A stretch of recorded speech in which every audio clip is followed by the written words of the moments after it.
Assalamualaikum warahmatullahi wabarakatuh. Salam, Om Swastiastu, Namo Buddhaya, salam kebajikan. Saya Sadiah SPD dari SD Invest Timika 2 menjadi salah satu pelopor komunitas belajar di jenjang sekolah dasar. Komunitas belajar di sekolah dasar mengembangkan ekosistem kolaboratif melalui pendekatan inquiry, penemuan yang dapat mengidentifikasi kebutuhan, tantangan, serta mampu memberi solusi yang tepat. Dinas Pendidikan Kabupaten Mimika terus berupaya mengembangkan kualitas pendidikan di Kabupaten Mimika. Salah satu cara yang digunakan adalah supervisi akademik yang dilakukan oleh pengawas bidang SD Dinas Pendidikan Kabupaten Mimika.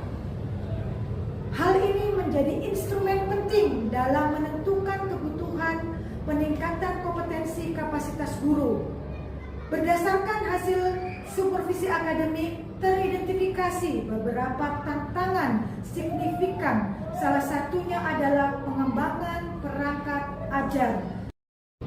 Temuan ini menjadi salah satu dasar terbentuknya komunitas belajar di sekolah dasar gugus 1 sampai 8 di Kabupaten Mimika.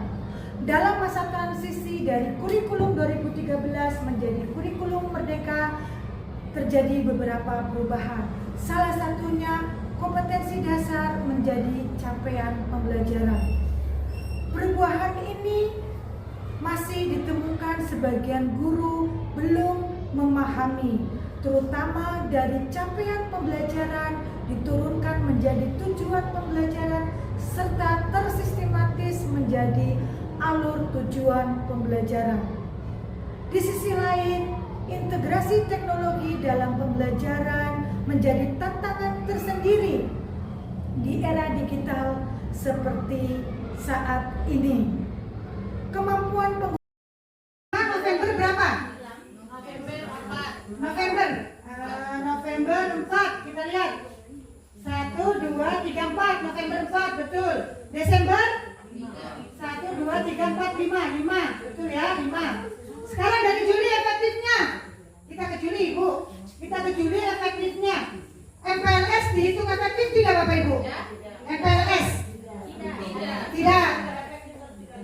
Ya, tidak ada pembelajaran ya. Berarti tidak efektifnya berapa?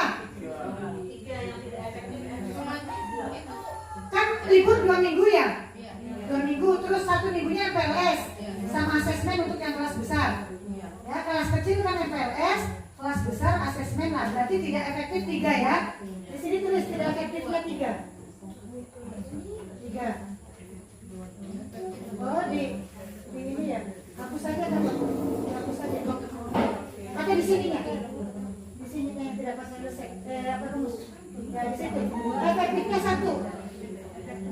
Efektifnya 2. 2 ya efektifnya ya.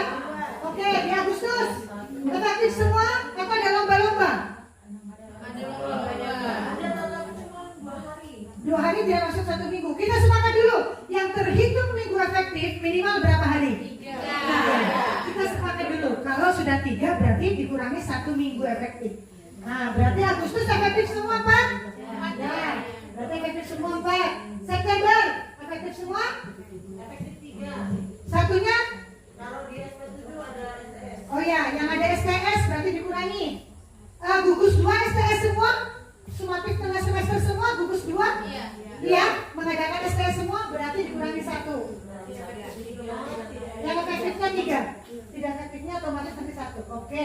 Oktober 5. 5 berarti efektif semua ya? Iya. Oke, 5 efektif semua. November 4 efektif semua. Desember? Tidak. Kita SAS-nya di minggu keberapa? Ketiga. SAS biasanya minggu pertama ya? Berarti tidak efektif 0. Iya, efektifnya 0. Iya, nggak ada yang efektif. Termasuk kata kerja tapi bukan ranah kognitif. Ya, menerapkan kata kerja bukan?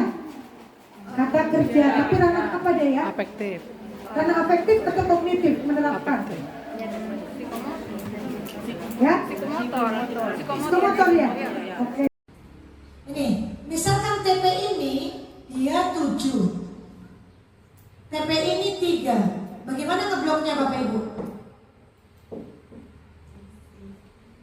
Ada yang bisa? Bagaimana cara ngebloknya? Misalkan di sini 7, TP ini 3. Bagaimana ngebloknya Bapak Ibu?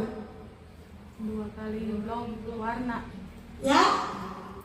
2 kali. Berarti di sini berapa? 1 minggu ini 5. Ya kan?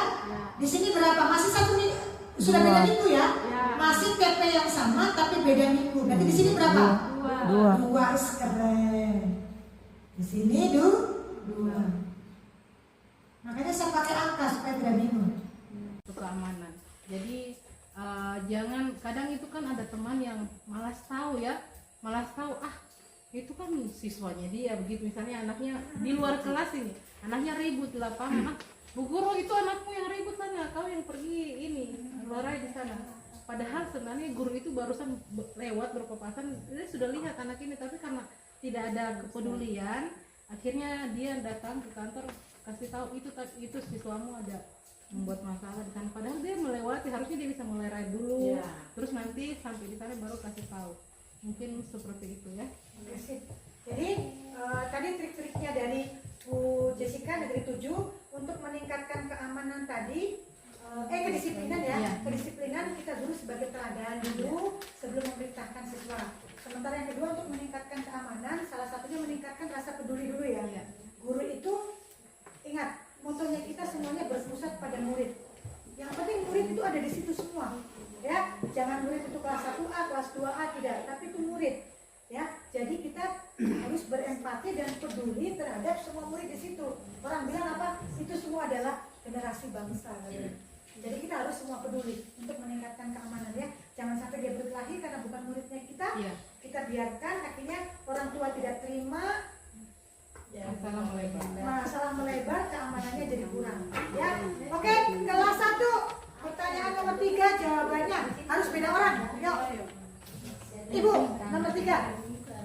Tantangan apa yang akan menghambatmu membuat kelas menjadi nyaman? Apa solusinya? Misalnya ubah di kelas apa? Harus siswa datang ke solusinya adalah kita mendekor kelas seindah mungkin. Tantangan dulu. Oh itu nomor 2, nomor 3. Suasana kelas yang monoton. Suasana kelas yang monoton. Solusinya mendekor kelas seindah mungkin. Oke, dari kelas 1, tantangan apa yang menghambat membuat kelas menjadi nyaman dan apa solusinya? Menurut kelas 1, kelasnya monoton. Jadi solusinya kelas yang monoton. Jadi solusinya harus mendisplay kelas. Menurut kelas 2, apakah tantangannya hanya sebatas monoton dan solusinya sebatas mendisplay kelas? Banyak Ya. kita tambah lagi. Boleh sambil buka laptop sudah ya. Oke Bapak Ibu, apa sih sebenarnya tujuannya membuat video belajar? Ada 3 yang